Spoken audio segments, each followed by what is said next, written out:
আমরা মুসলমান, আল্লাহ সুবহানাহু ওয়া তাআলার আনুগত্য করা আমাদের কর্তব্য। কারণ আল্লাহ তাআলা তো বলেছেন যে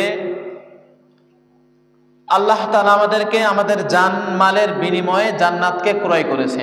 জান্নাত আমরা যদি পেতে চাই, আল্লাহ তাআলা আমাদেরকে জান্নাত দিবে কিসের মাধ্যমে? জান এবং মালের মাধ্যমে। কিন্তু আমরা এই দুইটা জিনিস থেকেই অনেক ভয় করি, এই দুইটা জিনিসের প্রতি আমরা অনেক ভয় করি। দেখা যাচ্ছে যে আমাদের যদি মৃত্যু আসে, আমরা মৃত্যুবরণ করতেও চাই না, আবার মাল খরচ এটাও করতে চাই না। অথচ যদি কোনো ব্যক্তি দান সদকা করে, তাহলে আল্লাহ সুবহানাহু ওয়া তাআলা তার কিন্তু বালা মুসিবতকে দূর করে দেয়। বালা মুসিবতকে দূর করে দান সদকার কারণে।